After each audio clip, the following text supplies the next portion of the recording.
के इस कार्यक्रम में मंच पर उपस्थित प्रदेश सरकार में मेरे वरिष्ठ सहयोगी,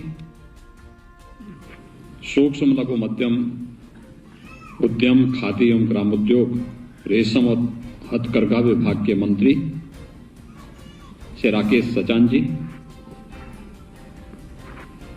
प्रदेश के अवस्थापना और औद्योगिक विकास के आयुक्त श्री अरविंद कुमार जी, अपर मुख्य सचिव सूक्ष्म लघु मध्यम उद्यम तथा निर्यात प्रोत्साहन श्री अमित मोहन प्रसाद जी, मुख्यमंत्री के सलाहकार के रूप में अपनी सेवाएं प्रदान कर रहे और प्रदेश शासन में विभिन्न विभागों का जिन्होंने कुशलतापूर्वक निर्वहन किया है, श्री अवनीश कुमार अवस्थी जी, आयुक्त एवं निदेशक उद्योग श्री मयूर माहेश्वरी जी, आगरा और कानपुर से जुड़े हुए हमारे आगरा में उपस्थित केंद्रीय मंत्री प्रोफेसर एसपी सिंह बघेल जी, माननीय विधायक श्री धर्मपाल सिंह जी, कानपुर में उपस्थित माननीय सांसद श्री सत्यदेव पचौड़ी जी, माननीय विधायक मैथानी जी, आज के इस कार्यक्रम में उपस्थित प्रदेश भर से आए हुए सभी हमारे एमएसएमई सेक्टर में कार्य करने वाले हस्तशिल्पी, कारीगर और उपस्थित भाइयों बहनों, आज विश्वकर्मा जयंती है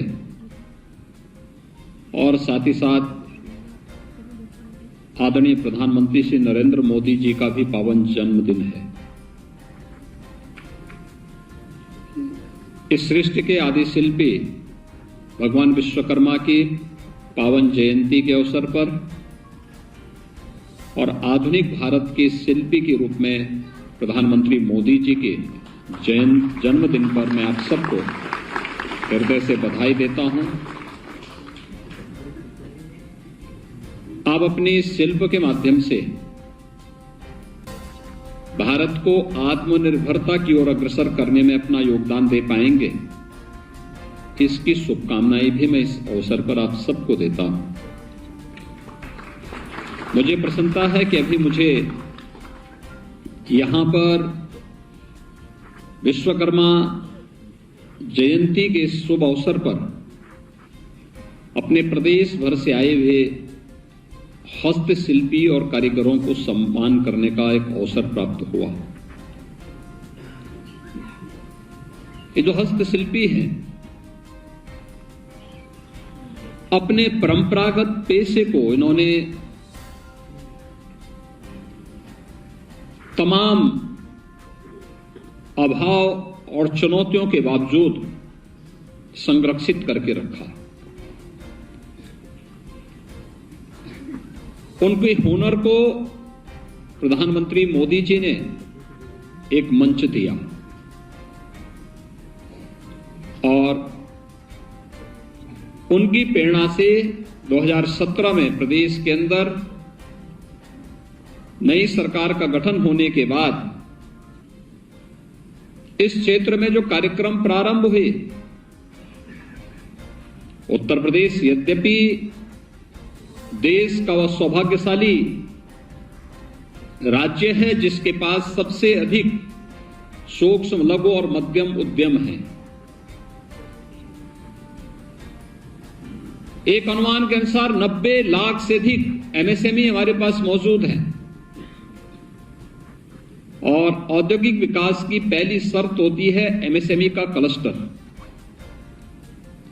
जिसकी अनंत संभावनाएं उत्तर प्रदेश के अंदर मौजूद हैं और ये सब संभव हो पाया है आप जैसे हस्तशिल्पी और कारीगरों के परिश्रम से, अपने पूर्वजों की धरोहर को संरक्षित करने के आपके हुनर से ये सब संभव हो पाया और उसे जो प्रदेश के अंदर एक प्रकार से मृत प्राय सा हो रहा था, प्रधानमंत्री मोदी जी की प्रेरणा से 2017 में आने के बाद हम लोगों ने इस पर कार्य प्रारंभ किया और इसमें 2 महत्वपूर्ण योजनाएं प्रदेश के अंदर हम लोगों ने चलाई। एक जनपद एक उत्पाद की योजना और दूसरा विश्वकर्मा श्रम सम्मान की योजना।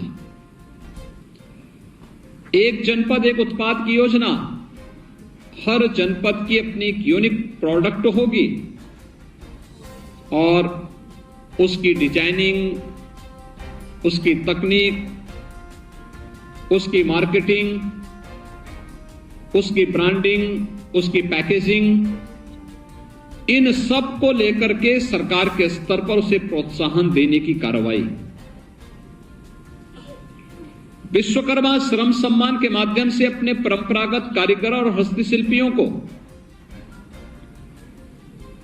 जो अलग अलग कैटेगरी में थे, जो बापू के ग्राम स्वराज की परिकल्पना को कभी साकार करते थे, आत्मनिर्भरता के लक्ष्य को प्राप्त करते थे, उन्हें प्रोत्साहित करने के लिए उन कारीगरों और हस्तशिल्पियों को जिनके पास हुनर तो था लेकिन समय के अनुरूप डिजाइन का अभाव था, पैकेजिंग का अभाव था, जिन्हें मंच उपलब्ध नहीं हो पाता था, शासन स्तर पर कोई सहयोग नहीं हो पाता था और जो अपने परिश्रम और अपने पुरुषार्थ से कुछ करना भी चाहता था तो तमाम बंदिशें उस पर लगा करके उसे हतोत्साहित किया जाता था। आज के इस अवसर पर हम लोगों ने उन्हीं सब को ध्यान में रख करके इस कार्यक्रम को आगे बढ़ाया है और ये कार्यक्रम उन्हीं हस्तशिल्पियों के लिए उस समय हम लोगों ने प्रारंभ किया था, जिसमें इन हस्तशिल्पियों के लिए हम लोगों ने कहा था कि इन हस्तशिल्पियों की एक निश्चित ट्रेनिंग हो। ट्रेनिंग के दौरान चूंकि रोज कमाने वाले लोग हैं, इसलिए उस दौरान इनको एक निश्चित मानदेय दिया जाए, टूल किट उपलब्ध करवाया जाए। ऐसे ही 1 डिस्ट्रिक्ट 1 प्रोडक्ट के माध्यम से भी हम लोगों ने इसे प्रोत्साहित करने का प्रयास किया। कौन सोचता था गोरखपुर का टेराकोटा उसको मंच मिले, आज मैं देख रहा था उन्हें यहां सम्मानित किया गया। कौन जानता था आजमगढ़ को लोग ये तो मानते थे 17 के पहले कि वह आतंकवादियों का गढ़ बन चुका है, लेकिन वहां की ब्लैक पॉटरी के बारे में कोई नहीं जानता था। आज ब्लैक पॉटरी को भी एक स्थान मिला, वहां के भी कुछ कारीगरों को, हस्तशिल्पियों को यहां पे सम्मानित किया गया। मुरादाबाद के ब्रॉस के बेहतरीन कलाकृति के लिए जाने वाली जो वहां के कारीगर हैं, वहां का ब्रॉस का जो आइटम है, पीतल नगरी के रूप में न जाने कब से हम सुनते रहे हैं। फिरोजाबाद का ग्लास का उद्योग, कन्नौज का इत्र, अलीगढ़ के ताले, हार्डवेयर का काम वहां पर जो होता है, भदोई की कालीन, सहारनपुर का क्राफ्ट का कार्य, वाराणसी के हस्तशिल्पियों के द्वारा अलग अलग क्षेत्र में किया गया कार्य, ऐसे बुंदेलखंड के कारीगरों के द्वारा, ये सभी को आज यहां पर सम्मान देने का कार्य भी हुआ।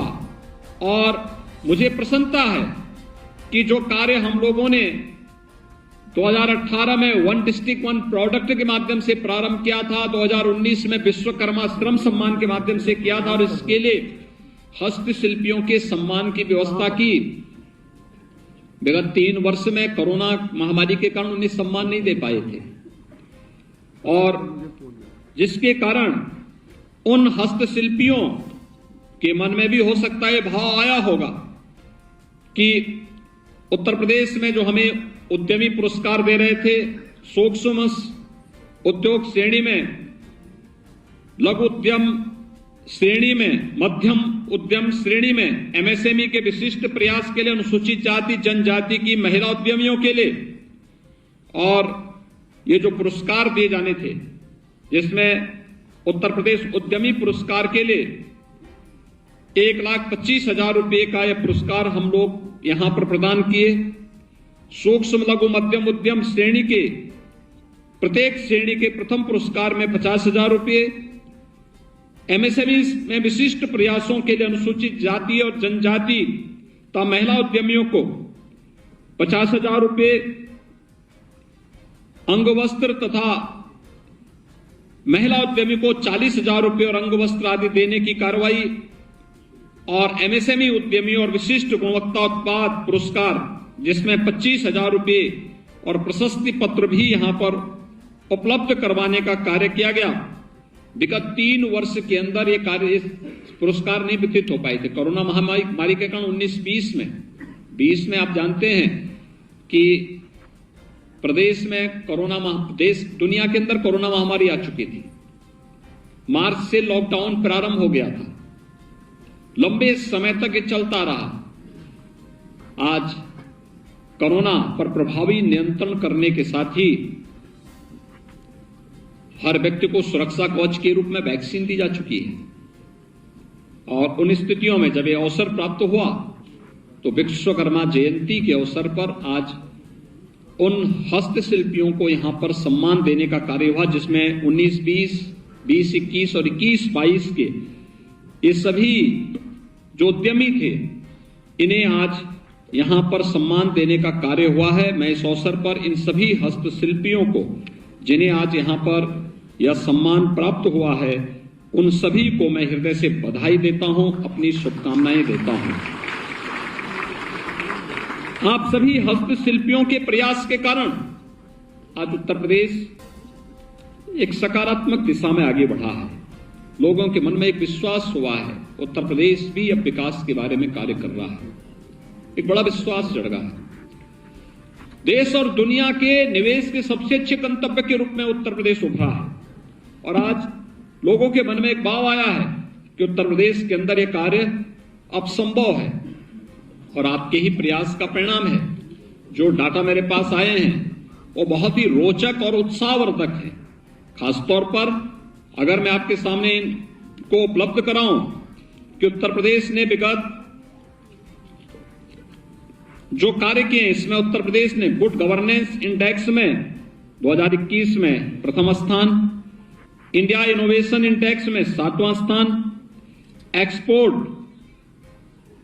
इंडेक्स में ईपीआई में 6ठा स्थान, और logistic each across different state में 6ठे स्थान पर आज उत्तर प्रदेश ने उल्लेखनीय उपलब्धि भी हासिल की है। और साथ ही साथ अगर मैं विगत 5 वर्ष के अंदर उत्तर प्रदेश की एमएसएमई इकाइयों के द्वारा जो कार्य किया गया है, इसके बारे में उल्लेख करूं तो 2017-18 से लेकर 2022 के बीच भारत सरकार के पोर्टल पर प्रदेश की कुल 13,50,000 एमएसएमई इकाइयों का पंजीकरण हुआ, और जिसमें 94 लाख रोजगार का सृजन भी इन एमएसएमई इकाइयों के द्वारा उत्तर प्रदेश के अंदर किया गया। आप अनुमान कर सकते हैं कि अगर हमारे पास यह एमएसएमई का इतना बड़ा क्लस्टर नहीं होता, कोरोना कालखंड में क्या स्थिति पैदा होती। 40 लाख प्रवासी कामगार और श्रमिक वापस आए थे। इन सबको उत्तर प्रदेश में कार्य मिल गया। हर एक ने अपने अपने यहां 1-1, 2-2, 4-4 लोगों को रख लिया। परिणाम क्या था कि उत्तर प्रदेश में जो एक आशंका थी कि इसके कारण अव्यवस्था फैलेगी, अव्यवस्था नहीं बल्कि सुव्यवस्था फैल गई कि हमें पर्याप्त मात्रा में मैन पावर मिल गया, और हमने बता दिया, उत्तर प्रदेश की ताकत का एहसास दुनिया को करा दिया कि नहीं, उत्तर प्रदेश इन सबको जोड़ सकता है। बेहतरीन कानून व्यवस्था और यहां पर हुए औद्योगिक निवेश के कारण, एमएसएमई सेक्टर ने कार्य जो किया, इसके कारण जो रोजगार का सृजन हुआ, 1,61,00,000 से अधिक लोगों को हम लोगों ने इस फील्ड में काम दिया, सीधे सीधे रोजगार उपलब्ध कराने का कार्य दिया। और 60 लाख से अधिक लोगों को स्वतः रोजगार के साथ जोड़ने में भी इसके माध्यम से हमें मदद मिली। यानी थोड़ा भी प्रयास कर ले तो हमारे हस्तशिल्पी और उद्यमी कैसे कार्य कर सकते हैं, ये हम सबके सामने है। और इसका परिणाम क्या है? कोरोना महामारी के बावजूद 2.5 वर्ष से हम देख रहे हैं, ये 5 वर्ष में से आधा समय कोरोना महामारी से जूझते हुए देखें, तब भी उत्तर प्रदेश ने अपना एक्सपोर्ट 88,000 करोड़ रुपए से बढ़ा करके 1,56,000 करोड़ रुपए तक पहुंचाने में सफलता प्राप्त की है। लगभग दोगुना करने में हमें सफलता प्राप्त हुई है। ये एक उल्लेखनीय वृद्धि इस फील्ड में हुई है और मैं इस विश्वास के साथ कह सकता हूं कि एमएसएमई सेक्टर ने उत्तर प्रदेश के माध्यम से जो कार्य प्रारंभ किया है, आज वो देश के अंदर एक विश्वसनीयता का प्रतीक बना है। हम आभारी हैं आदरणीय प्रधानमंत्री जी के, उत्तर प्रदेश में 1 डिस्ट्रिक्ट 1 प्रोडक्ट की इस योजना को, जिसे प्रधानमंत्री जी ने आत्मनिर्भर भारत की एक बैकबोन बताया है, जिसमें उन्होंने कहा है वोकल फॉर लोकल। लेकिन अब हमारे सामने जो चुनौती है वह अपने उत्पाद की विशिष्टता और उसकी श्रेष्ठता को साबित करने का। हम इसको श्रेष्ठतम उत्पाद के रूप में कैसे स्थापित कर सकते हैं, इस दिशा में हमारे प्रयास प्रारंभ होने चाहिए। और जिस दिन हमें 90 लाख एमएसएमई यूनिट को केवल विशिष्ट ही नहीं बल्कि श्रेष्ठतम उत्पाद के रूप में स्थापित करेंगे, दुनिया के अंदर उत्तर प्रदेश छा जाएगा, उत्तर प्रदेश के हमारे हस्तशिल्पी छा जाएंगे। अब हमें क्वालिटी पे ध्यान देना होगा। साथ साथ जो हम लोगों ने विगत कुछ दिनों में प्रारंभ किया था, कॉमन सर्विस सेंटर की स्थापना करके स्थानीय उत्पाद को बेहतरीन सुविधाओं से युक्त करने और उन्हें एक ही जगह पर अधिक से अधिक सुविधाओं से युक्त करने की कार्रवाई को आगे बढ़ाना, इस पर हमें कार्य करना होगा। डिजाइनिंग और पैकेजिंग यूनिट की स्थापना करके उसकी ट्रेनिंग सेंटर को भी स्थापित करना होगा, क्योंकि आज का समय है, पैकेजिंग का भी अपना महत्व है। उत्पाद तो क्वालिटी युक्त होना ही चाहिए, उत्पाद के साथ साथ उसकी पैकेजिंग और उसकी डिजाइनिंग पर भी हमें ध्यान देना होगा। यह आज की सबसे बड़ी आवश्यकता है। मुझे पूरा विश्वास है कि इस दिशा में सूक्ष्म लघु उद्यम विभाग मजबूती के साथ कार्य करेगा। मेरे लिए अतिरिक्त प्रसन्नता का विषय है कि आज आगरा और कानपुर के जो हम लोग प्लेटेड फैक्ट्री के शिलान्यास के कार्यक्रम को भी आज यहां पर आगे बढ़ा रहे हैं। उत्तर प्रदेश में भारत सरकार के सहयोग से 3 स्थानों को इसके लिए चयन किया है, आगरा, कानपुर और गोरखपुर। पहले चरण में हम इसको यहां बढ़ा रहे हैं, शेष अन्य क्षेत्रों में भी हम इसका विस्तार करेंगे। आगरा में एक अच्छा कार्य है, कम स्पेस में। अब आबादी के बढ़ने के साथ ही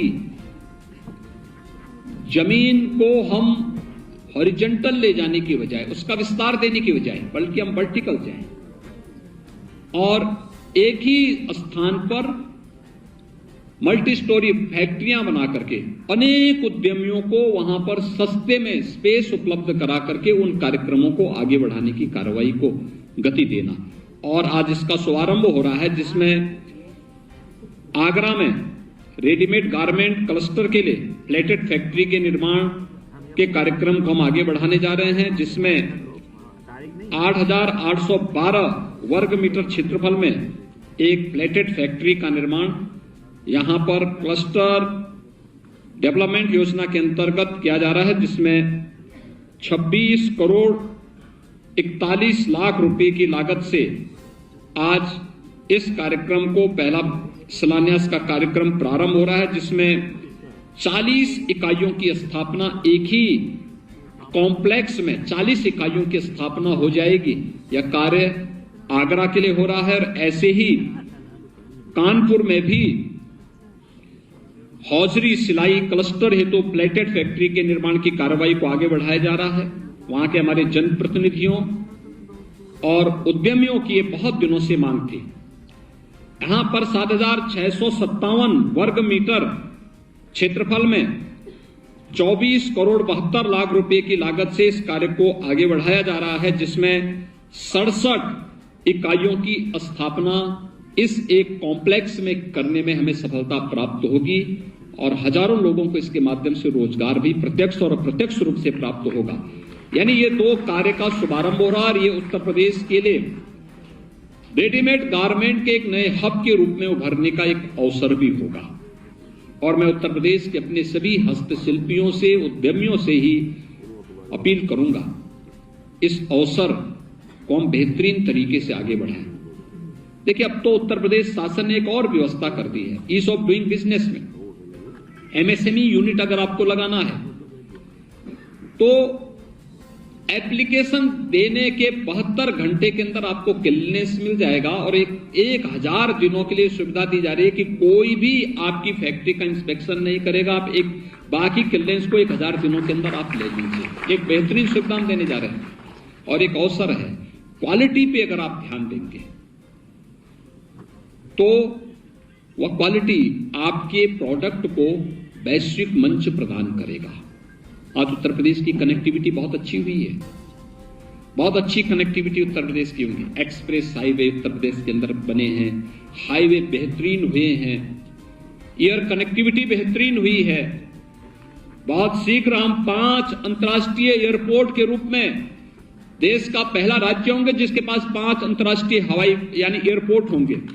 और इनलैंड वाटरवे देश का पहला हल्दिया से वाराणसी के बीच प्रारंभ हो चुका है। पूर्वी बंदरगाह तक उत्तर प्रदेश के प्रोडक्ट को सीधे पहुंचाने का भी एक माध्यम हमारे पास आज यहां पर प्रदेश के अंदर मौजूद है।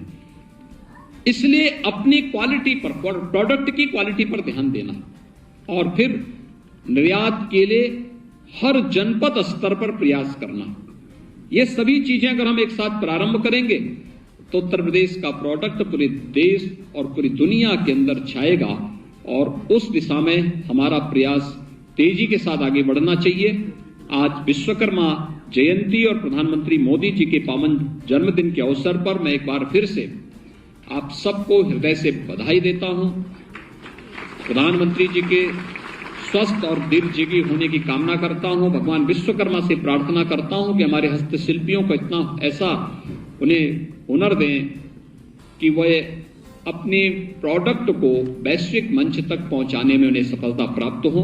राज्य सरकार इस दिशा में, डबल इंजन की सरकार इस दिशा में मजबूती के साथ अपने हस्तशिल्पियों के साथ खड़ी है। आप सबके प्रति मेरी शुभकामनाएं। सभी हस्तशिल्पियों को जिनको आज सम्मान दिया गया है, पुरस्कार मिला है, उनको बधाई।